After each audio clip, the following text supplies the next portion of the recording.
Hello and good evening. Welcome back. First episode with no Q&A. Tonight it's just me. We currently have 4 a.m. on Saturday the 15th of November, which coincidentally is also my younger brother's birthday. For those of you who don't know, my younger brother is the most important person to me in my life, aside from the obvious mother, father, and such. And so tonight, aside from just calling him I hope that I can write something special, something small but something special for him. He's a very impressive young man. Be that as it may, this is currently my schedule right now. This is kind of the way I live life. I hit the bed usually in the middle of the night. I spend my evening and night hours reflecting, creating, writing, feeling, and my day working, training, and eating, really. So for the format of tonight, for today's conversation, I'm going to walk you through what today was like, what the training was like, what I learned, some updates on this weekend, flying back to Germany, and then some reflections on a film I watched tonight, and on myself, and such. Let's get to it. We are currently 148 days out from the race, I believe. Today's session was easy, 12k steady, 12 kilometers steady with 2 kilometers of warm-up pace, ran at approximately 5 minutes 30 per kilometer, and then 10 kilometers of hard exertion at RPE 8. RPE is a metric used for determining difficulty of training. It's short for ranked or rated perceived rate of perceived exertion, RPE. So an 8 is it goes from 1 to 10. 8 is rather high difficulty. So I tried to swing myself into a 3:55 minute per kilometer pace to approximately a 4:10 minute per kilometer pace, and just keep it there. I felt good, body felt good, which is the most important thing. No aches, no issues. But the most important lesson I learned today, and I find I learn rather often with speed sessions, is nurturing self-talk. You see, what speed sessions do for a runner, what slow, long distance runs don't provide, is excessive and sped up self-talk. And usually, if you're pushing correctly during a speed session, the self-talk is often of a negative nature, at least for me. And so you should know, in my training, over the past 4 weeks, every single day, every single run, I have ran in this 4-kilometer loop just outside from where I live, around this big, huge compound of apartment complexes. 4-kilometer loop all the time. So if I run a 12-kilometer run or a 40-kilometer run, I'm doing it on this loop. Today was no different. And I finished my first 4-kilometer loop, and I realize, I think to myself, there is no way I'm holding this pace for the entire session. So maybe what I can do is I can do 4 kilometers at this pace, and then do 4 kilometers at RPE 7 and 4 kilometers at RPE 6 and finish the workout off that way. Naturally, I didn't do that. I thought to myself what it would feel like to explain to Alyssa, my coach, that that's what I did. And I was like, that's stupid. And then I thought to myself, I'll hold on to this pace for as long as I can. Worst case scenario, I just slow it down if I really can't maintain. And here's the lesson. 4 kilometers in, doubt. 8 kilometers in, conviction. 10 kilometers in, struggling obviously, but 10 kilometers in, I'm convinced I'm made of the fabric of gods. I'm convinced I'm indestructible. I'm convinced I'm made for a divine future. I'm convinced this is what I need to be doing. This is where I need to be. This is what I need to do. Sounds dramatic, I understand, but some of you are curious as to what happens in my mind when I run. Well, this is an example. I experience fluctuating states of consciousness, self-perceived consciousness, which is an oxymoron, but nevertheless.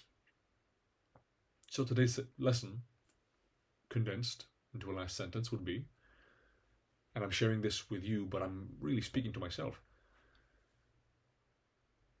do not trust your self-talk during a hard session for at least the first half of the session. Because, Alexander, you are inclined to, the coward within you is inclined to speak more in the beginning of the session. Because the APL in you, your highest self, is not much of a talker, you know. He shows his face when he's needed. But you gotta get to him. So, during hard sessions, never listen to self-talk for at least the first half of the session. That went well. I did some additional strength work today for the upper body and did about 1 kilometer of power walking back home from the run. The reason why power walking is because, or power hiking, whatever you want to call it, is because during the race in April in Texas that I'll be doing, the last man standing, you have an hour to complete the 6.7 kilometer loop. So you'll be alternating between running and walking rather often, actually.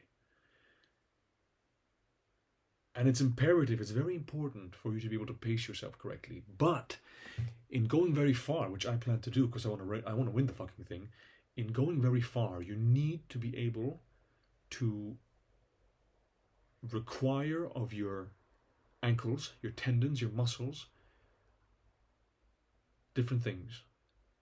And running and walking quickly are different experiences for specific individual muscles, specifically, especially surrounding the ankle. So I'll give you a small story, a little bit of APL lore. I have crossed the Camino de Santiago in Spain, which is a large pilgrimage, twice in my life. The Camino de Francés, which is the French way. The first time only a fraction of it, or a large fraction of it, from Burgos to Finisterre, to the coast of death. And the second time, the first time being in 2019, the second time being during the large walkabout, the 14-month solo expedition I did across Europe. And this was in 2023, April to May. 30 days, 900 kilometers from the south of France over the Pyrenees Mountains, all the way across Spain, the north of Spain, all the way across the country, all the way to the coast. And both times, throughout the large hike, throughout the pilgrimage, I've experienced what is referred to as tenosynovitis, which is an inflammation of the tendon sheath of a specific of a tendon surrounding a specific muscle. In my individual case, the tibialis anterior, I think in English, yes, tibialis anterior muscle on my left ankle.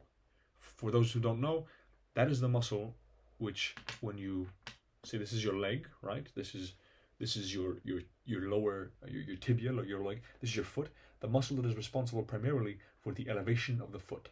When you raise your foot, if you raise your foot right now, I'm rather sure you should feel a muscle contracting right over here.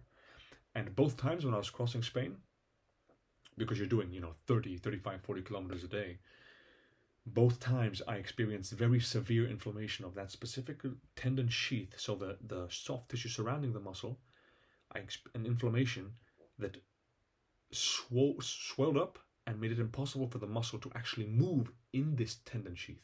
So you can picture a sword, right? You're pulling a sword out of a holster. That is a sheathed sword.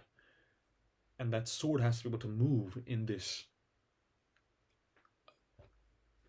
thingy, I'm sorry, but you know what I mean. The sword has to be able to move.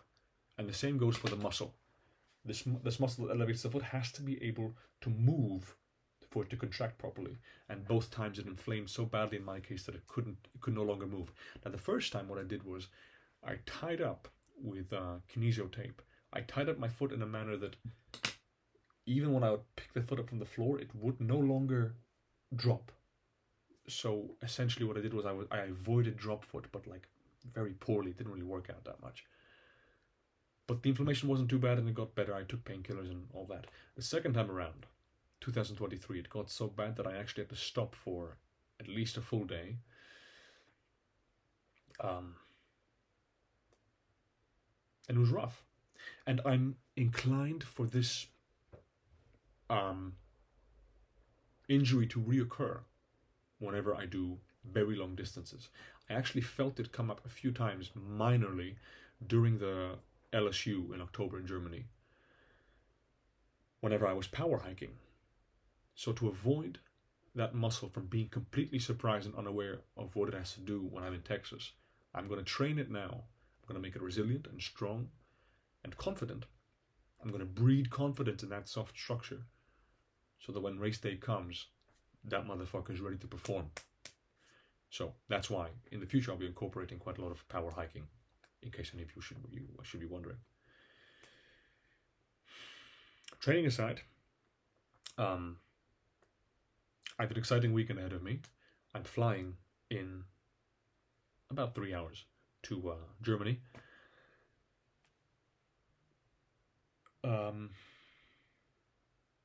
There's a lot of Rabbit content. We're going to be shooting Rabbit content. Excuse me. We're going to be shooting content for Rabbit on Saturday and Monday. Saturday night, so today technically, is the official film premiere of the documentary film / series regarding the LSU, the Last Soul Ultra, in October. So I'll be part of that, which is fun. I get to see Kim again, which I'm excited for, and Alex, the co-CEO of Rapid, and I spend time with Aaron, the second officially signed athlete by Rapid, and just good people all around. I'll be spending my evening with good, diligent, honest people, and I'm happy that my life has brought me to a point at which I can consider this and call this work. So that's fantastic. I have 2 big sessions over the weekend. I have 35 kilometers back-to-back Saturday and Sunday. My coach Alyssa made it very, very clear that she wants me to take the fueling more seriously. I have been slacking a little bit when it comes to this. So the idea, again, some technical talk for those of you interested, for both runs is that I'll be consuming, I have it written down here, starting at the 45-minute mark and on, I want 40 grams of carbs an hour, Alyssa says. You can start with liquid carbs, rotating liquid and gels. I want you to incorporate one time with something with more substance. A bar will suffice. She's very, very clear in how she communicates this. She's very precise. She's very no bullshit, and I appreciate this. When I was younger and I played football, or for those of you otherwise inclined, soccer, I worked best with coaches who were demanding when it was necessary because it was work, and were caring when it was necessary. Alyssa is the ideal blend of both. She believes in me firmly. She tells me she does. She cares for me. But when it's go time, it's motherfucking go time. And I love that. I look up to this woman immensely. She's incredible. Alyssa McClellan, if I pronounce that correctly, on Instagram. Go and check her out. So big sessions this weekend. On Monday we have a big strength session with Rapid. We'll be shooting content as well, and I'm sure because Aaron will be there, we're gonna go fucking crazy because it's Aaron and he's gonna shoot us into oblivion. I love the kid, I really do. So big days on the agenda. I'm not gonna get a lot of sleep tonight, I know I won't, but that's just, these days exist, and they exist rightfully so. So there's nothing to complain about. Life is good. I'm back in Poland on Tuesday. Now, lastly, because I have to get going soon, I'm sorry, this episode is going to be a little shorter. I'm noticing I'm speaking quickly. Aren't I? I'm noticing I'm speaking quickly. Let me calm down. Lastly, I want to share something intimate about tonight. For context, my mother and I, with whom I live, and whom I love very dearly, Mom, if you're watching, I love you. My mother and I've agreed to do a movie date night together every single week. And we do this usually on Saturdays because it's easier with our schedules. Because I leave today in the morning in 3 hours, we did the movie night last night, so Friday night. And we agreed to watch Guillermo del Toro's Guillermo I'm sorry, wow. Guillermo del Toro's, yes, Frankenstein, the new edition, the new movie. And I'm going to be transparent. We tried watching this movie last weekend on Saturday, and we turned it off after about, I would say, 30 minutes. The reason being, primarily, was because of the writing.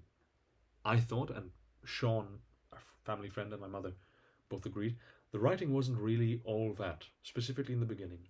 And, I don't know, it just felt underwhelming.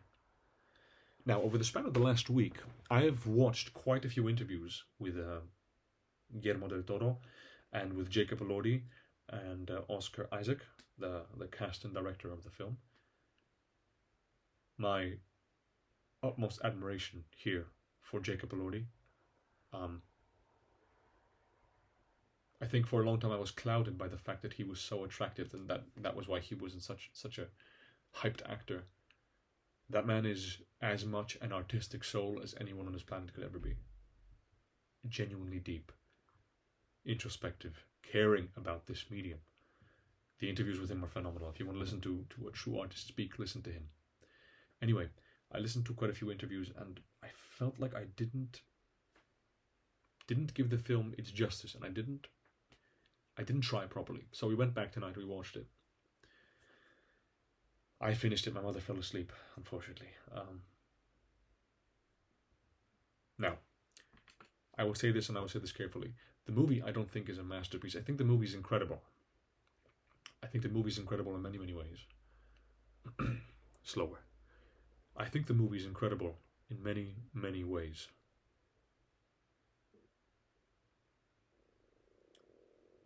That was my stomach, excuse me. But what impressed me most, I think, as a person who has never read the original novel, what impressed me most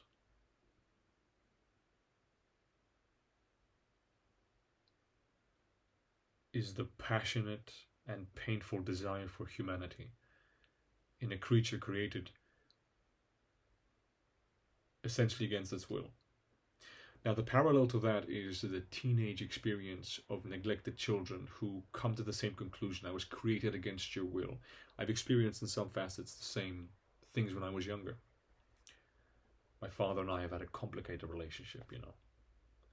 My mother and I too, but in different ways. And so I was so moved by the film that when I finished it, I went immediately to my laptop, and I wrote a letter to a very good friend. His name is Sean. I referenced him earlier. And Sean I could speak on and about for hours, but all I will say now is that Sean is the reason why I write today, and he's effectively the person who taught me how to write. And so, without talking any more about it, I will read to you the letter that I wrote. And I will leave it at that. So let's give it a shot. I hate to be reading off a phone, but I have to right now. So, the letter is titled, "The Creature is Man," by APL. My dearest Sean, in light of the fact that I am to travel to Germany for work tomorrow morning, my mother and I agreed to move forward our weekly movie night and enjoy a film together this evening.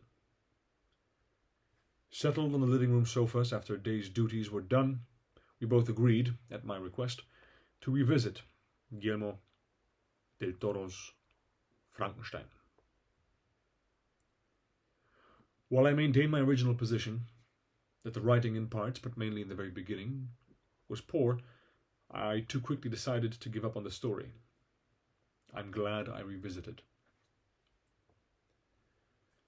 I learned, in bits, what the original novel was about. I learned a little about who that young lady was who wrote it. I learned she had lost her mother far too early in life, and how the bond to her father, though intellectually rich, was emotionally complex. I learned, too, of the parallels between father and son in this story, about belonging, about being, about wanting to exist and having existence forced upon one, all through the lens not solely of individuation but a desire for paternal care and acknowledgement. I saw many facets of myself in the creature, which felt, and remains to feel, very wounding. I saw great power and rage, but, excuse me, alarm. Let me turn that off, that's embarrassing. Sorry guys. I was supposed to be getting up now. Let me return. I saw many facets of myself in the creature, which felt, and remains to feel, very wounding. I saw a great power and rage, but a gentleness, too. A gentleness not acquired, but inherent. Today, I see many faults within myself, the man I have grown to be, and how this man chooses to engage with the world at times. It is what I would identify as a lack of this inherent gentleness in me that I would label my most detrimental flaw. I don't lack empathy. I feel deeply for others, living or dead, though I often don't see a need for distinction here. We are all but one, ultimately. But this gentleness has been bred, brought to life, acquired by entire mountains worth of sins, mistakes, and insults against those undeserving of my cruelty. I learned shame and befriended grace before I was ever truly gentle with the world. The creature did not have to learn of its capacity for evil to understand gentleness. Can the same be said of me? There are passages in the film that I am sure the mainstream audience will feel most moved by, and, without the desire for elevation but rather just contrast, the fragments of the story I felt most touched by, fragments which I think most won't even notice, urge me to admit to myself silently my own disalignment, my moving in this world, not in synchronicity with my purpose.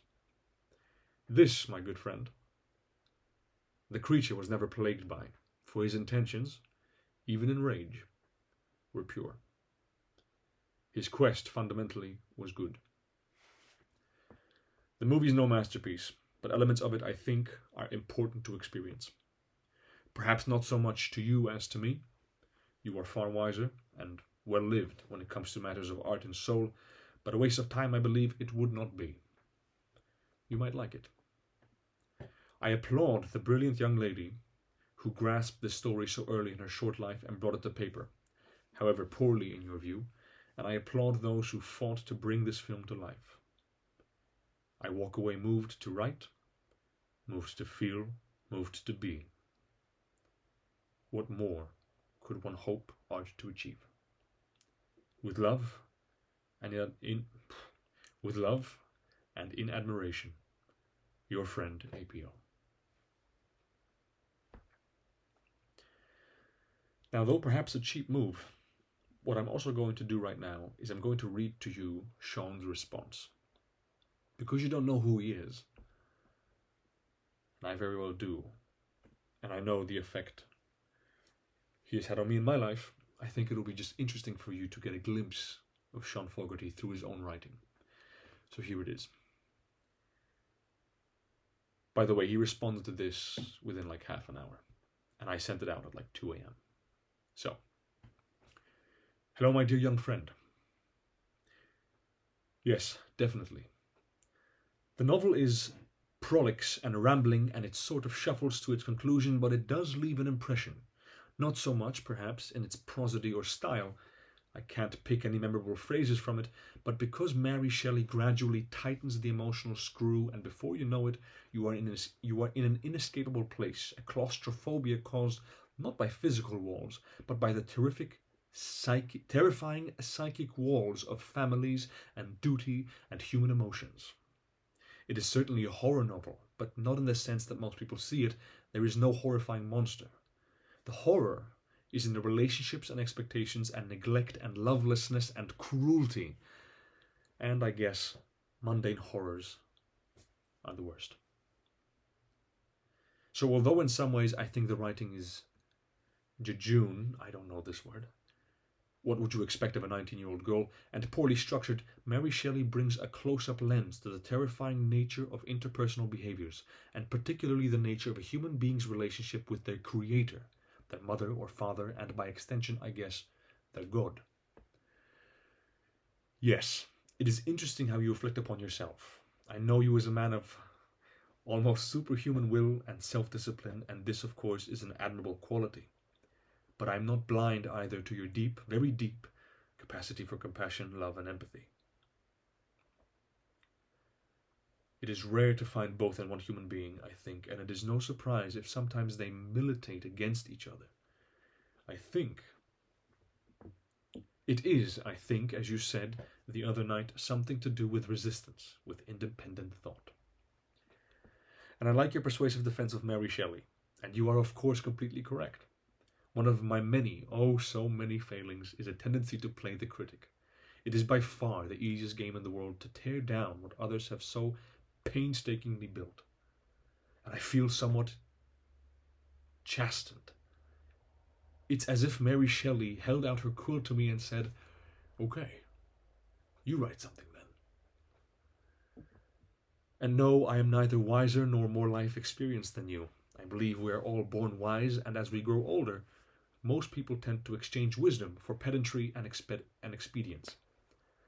I count myself lucky I have not made that pact with the devil, though I'd probably be far more materially rich if I had, probably living in Hollywood with Lana Del Rey.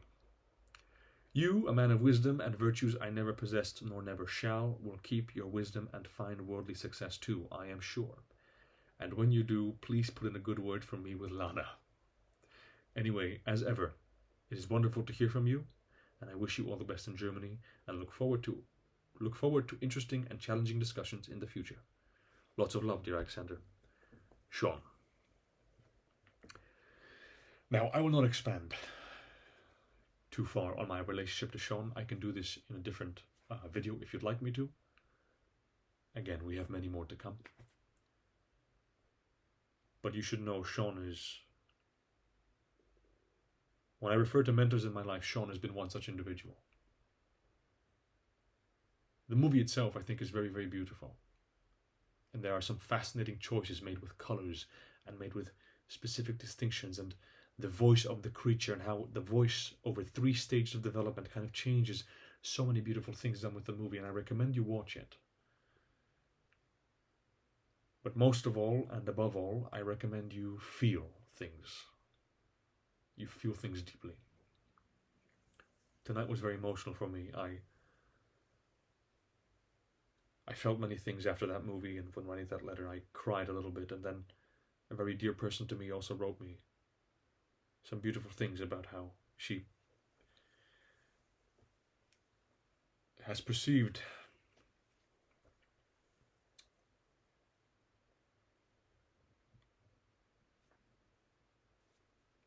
me over the past months and weeks, and I said in yesterday's video, towards the beginning, I said, I hope that in delivering to myself, I can deliver something to you and for you as well. And I mean this. I have learned the most through observing others experience and be. And I firmly believe I can provide something, even if of minuscule quality. So, before I go, I want to thank all of you for the incredible support on the first video, on the comments, the messages. I feel a deep love and appreciation for people who care about me. I was very emotional tonight, and I wrote in my journal, in fact, tonight, that I was brought to the point of tears because of how much this seems to mean to people. So, thank you all. We live to be another day. Just don't forget to be. Okay? Big love. I'll record again tomorrow. Or later tonight, I guess. My very best. That's all for tonight, friends. Much love.